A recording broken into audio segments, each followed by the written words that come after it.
नमस्कार, आदाब, good evening. मैं शेर मोहम्मद शेख आप सबकी खिदमत में हाज़िर हूँ ग्लोबल वार्मिंग अवेयरनेस प्रोग्राम को लेकर। काफ़ी लंबे अरसे के बाद मैं आप लोगों के सामने आया हूँ एक गुजारिश लेकर। मेरी कुछ छोटी सी बात है, एक मशवरा है अपने देश के नेताओं के सामने, अपनी देश की आवाम के सामने और पूरी दुनिया के सामने।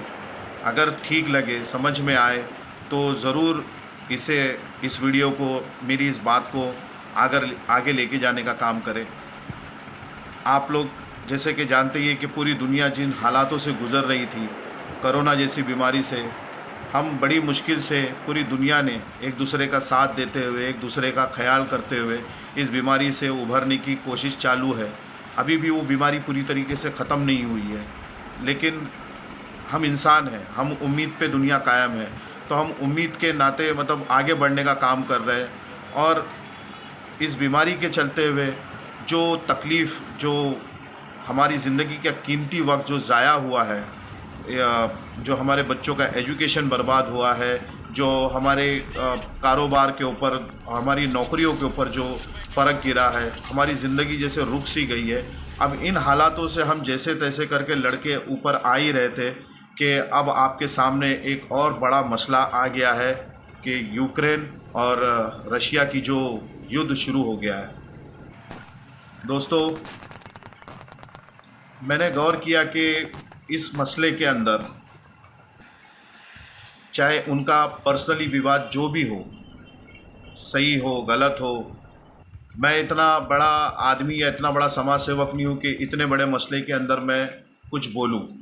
लेकिन मैं एक समझदार इंसान ज़रूर हूँ और मेरी समझदारी ये कह रही है कि ये जो वॉर जो चल रहा है, ये वॉर इस वक्त उन दोनों देशों के लिए ही नहीं, बल्कि इस वक्त वो पूरी दुनिया के लिए ख़तरे से भरा हुआ है। क्योंकि आज आज आज के दिन ही हम अगर मीडिया में न्यूज़ के अंदर अगर देखेंगे तो जो नाटो की जो फ़ौजें हैं वो रशिया की तरफ बढ़ने के लिए शुरू हो गई है। बड़े बड़े राष्ट्रपति लोग, बड़े बड़े नेता लोग अब न्यूक्लियर बॉम्ब अटैक की बातें करने लग गए हैं। मैं काफ़ी दिन से इस लड़ाई झगड़े के ऊपर मैंने अपनी नज़र बनाई रखी थी। इसे बराबर गौर से मैं देख रहा था, क्योंकि ये मसला कहीं ना कहीं मैं जिस चीज़ के लिए काम करता हूँ, ग्लोबल वार्मिंग के लिए, पर्यावरण के लिए, ये उससे बहुत करीबी मसला है। क्योंकि अगर आप लोग गौर करें कि हर मीडिया न्यूज़ चैनल वाले ये दिखा रहे हैं कि अगर ये युद्ध नहीं रुका तो पेट्रोल के, कच्चे तेलों की कीमत बढ़ जाएगी, गैस की कीमतें बढ़ जाएगी, लोगों के जेब के ऊपर फ़र्क पड़ेगा और इकोनॉमी पे फ़र्क पड़ेगा, कई देशों की इकोनॉमी गिर जाएगी, कई ऐसे हालात हो गए, कई वैसे हालात हो गए। लेकिन दोस्तों, इस झगड़े से, इस वॉर से जो हमारे पर्यावरण के ऊपर जो गाज गिरने वाली है, जो मुसीबत आने वाली है, उसको लेकर तो कोई बात ही नहीं कर रहा है। हम अभी भी ग्लोबल वार्मिंग के ख़तरे में, क्लाइमेट चेंज के ख़तरे में अपनी ज़िंदगी जी रहे हैं। इस दुनिया को सबसे बड़ा अगर ख़तरा कोई अगर है तो आज की तारीख में हम इंसानों के द्वारा जो फैलाए हुए प्रदूषण, CO2 गैसेस और ये सब चीज़ों के वजह से जो ग्लोबल वार्मिंग, जो दुनिया तेज़ी से गर्म हो रही है।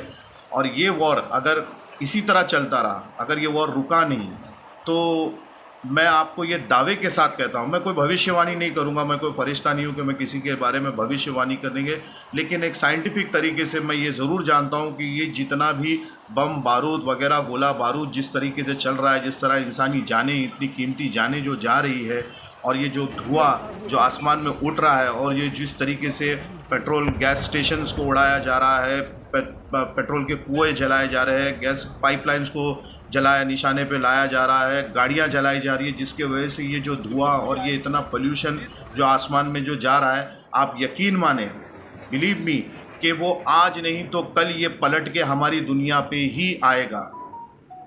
प्रकृति का सिस्टम, नियम यही है कि आप जो उसको दोगे वही वो आपको पलट के देती है। अगर आप एक बीज बोते हो किसी भी फल का, तो उसके बदले में वो एक पेड़ बन के, और आने वाले दौर में वो आपको उसके बदले में फल देती है उस चाह। तो बात कहने की ये है कि ये जो ग्लोबल वार्मिंग पहले से जो खतरा इतना बड़ा हुआ था, ये इस वॉर के वजह से इतना धुआं, इतना पोल्यूशन अब पूरे उसमें फैल रहा है कि आने वाले दौर में दुनिया के किसी भी हिस्से में, किसी भी कोने के अंदर बहुत बड़ी विपदा आ सकती है। मतलब कुदरती कहर टूट पड़ने वाला है। इस बात को तो आप अपने दिल में, दिमाग में बिठा लीजिए। हम हिंदुस्तानी लोग अभी हाल ही में इस क्लाइमेट चेंज के इफ़ेक्ट की वजह से आज चमोली के अंदर देख लीजिए जो ग्लेशियर्स टूटे, आप हमारे महाराष्ट्र के अंदर देख लीजिए जो ये जो कोकन साइड के अंदर इतनी बाढ़ वगैरह, इतनी तकलीफ कि कई लोगों की ज़िंदगियां बर्बाद हो गई। और हाल ही के अंदर अरब सागर के अंदर आए हुए हरिकेन तूफ़ान के बारे में देखिए कि जो कोकन महाराष्ट्र से उठते हुए मुंबई से होते हुए गुजरात की तरफ बढ़ गया था, और उस तूफ़ान ने भी कितनी बर्बादियाँ लेकर आई है। तो मैं मतलब दुनिया तो देखो, सभी देश चाहते हैं कि ये वॉर रुके, ये कुछ ना कुछ करके एक डायलॉग बाजी हो। और संयुक्त राष्ट्र के अंदर स्पेशली इस चीज़ के ऊपर प्रेशराइज मैं जानता हूँ कि सभी देश कर रहे हैं, लेकिन झगड़े का मतलब कहते हैं ना, हमारे महात्मा गांधी जी ने भी कहा था कि अगर ईंट का जवाब पत्थर से दोगे तो दुनिया ही ख़त्म हो जाएगी। तो बात कहने की है कि स्पेशली मैं जिस देश का हूँ, मैं हिंदुस्तान का हूँ, तो मैं अपने देश के प्रधानमंत्री के साथ में ये रिक्वेस्ट करना चाहता हूँ कि आज हमारा देश बहुत ही पावरफुल देश है। प्रधानमंत्री जी, हमारा देश की इकोनॉमी आज सबसे हाईएस्ट है, हमारे देश की पॉपुलेशन सबसे हाईएस्ट है। हम पूरी दुनिया के अंदर अगर डेमोक्रेसी अगर सबसे ज़बरदस्त, अगर सबसे पावरफुल किसी की है तो वो हमारे देश की है। दुनिया की सबसे बड़ी सेना अगर दूसरे नंबर पे कोई आती है तो वो हमारे देश की है। और हम मतलब संयुक्त राष्ट्र के कई बार हम ऑफिशियल मेंबर रह चुके हैं। जो उन 15 जो कुर्सियां हैं उसके अंदर जो कई बार हमको दुनिया ने मौका दिया है उसके अंदर आने के लिए, और हम एक पावरफुल देश के लोग हैं। तो कहीं ना कहीं मोदी जी, आप अपना एक दोस्ताने एंगल से कहिए या एक आक्रामक एंगल से कहिए, आप पुतिन जी को, रशिया के लोगों को एक अपने तरीके से, अपने स्टाइल में उनको समझाइए, उन्हें बताइए कि इस वक्त दुनिया एक वॉर के लिए तैयार नहीं है। और जिस तरह से अमेरिका आज ये कि न्यूक्लियर बॉम्ब हमने एक्टिव कर ली है, तैयारी शुरू हो गई है, वहाँ से वो बोल रहे हैं कि हमारे न्यूक्लियर से, तो सोचिए ये न्यूक्लियर नागासाकी, हिरोशिमा के ऊपर जो हालात गुजरे थे, हम तो चलो उस वक्त पैदा भी नहीं हुए थे, लेकिन आज भी हम जब किताबों में पढ़ते हैं, फिल्मों में देखते हैं वहाँ का क्या हाल हुआ था, तो दिल दहल उठता है। और आज हम 2021 में, यानी 2022 में हम जो है, और अभी की टेक्नोलॉजी और अभी की जिस किस्म की ये जो बॉम्ब्स वगैरह होंगे, इससे सोचिए ये तो पूरी दुनिया ख़त्म करने पे तुल गए हैं। ये लोग आज जिस चीज़ के लिए लड़ रहे हैं वो चीज़ क्या है? यही ना कि ज़मीनी पेट्रोल, गैस लाइन, कोयला, ये सब कुदरत की चीज़ों के ऊपर ही ये लोगों का झगड़ा चल रहा है, और ये सब कुछ कुदरत से ही लेकर कुदरत को बर्बाद करने का काम कर रहे हैं। तो प्लीज़ मोदी जी, मेरी आपसे हाथ जोड़कर रिक्वेस्ट है कि आप इस मसले के अंदर दूरी ना बनाएं, शांति ना बनाएं। और जो हमने वोटिंग का 2-2 बार हमें जो देश के अंदर हमारे को जो मौका मिला, तो हम जिसके पीछे बैकफुट पे चले गए। क्यों? क्योंकि हमारे रशिया के साथ में बहुत अच्छे ताल्लुकात है, हमारे यूक्रेन के साथ में भी बहुत अच्छे ताल्लुकात है, हमारे अमेरिका के साथ में, हम नाटो देशों के साथ में भी हमारे अच्छे रिलेशन हैं। देखिए, रिलेशन वगैरह सब कुछ अच्छे हैं, अगर बिगड़ गए तो फिर भी बनाए जा सकते हैं, लेकिन अगर इनके झगड़े के अंदर अगर ये इसी तरह से धुआं उठता रहा, बर्बादी, गोला बारूद और ये बमबारी अगर, और ये इंसानियत और इंसानों को कत्ले आम अगर इसी तरह चलता रहेगा, तो ये दुनिया पूरी ख़त्म हो जाएगी। झगड़ा हमारे पड़ोसियों का चल रहा है, लेकिन असर हम पे भी होगा उस चीज़ का।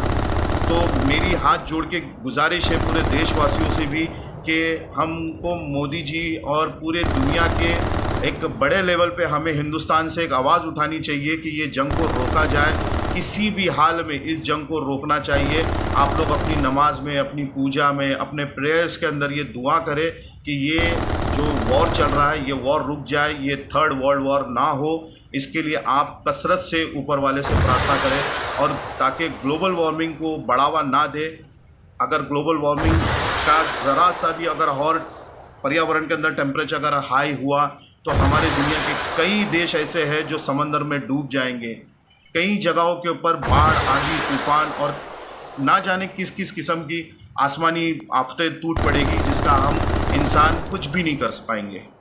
तो एक बार फिर से मैं Sher Mohammad Shaikh global warming awareness programme के नज़रिए से मैं आप लोगों को ये समझा रहा हूँ और मेरी रिक्वेस्ट है कि इस वॉर को रोकने के लिए जो बन सके वो आप करिए, चाहे दुआ से करिए, चाहे साम दाम दंड भेद जो चाहे, पर ये झगड़ा रोक दीजिए जिससे इंसानियत बच सके।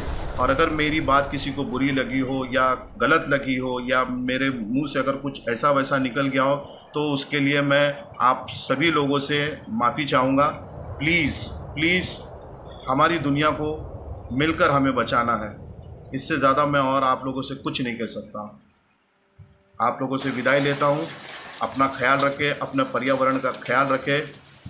हिंदुस्तान जिंदाबाद।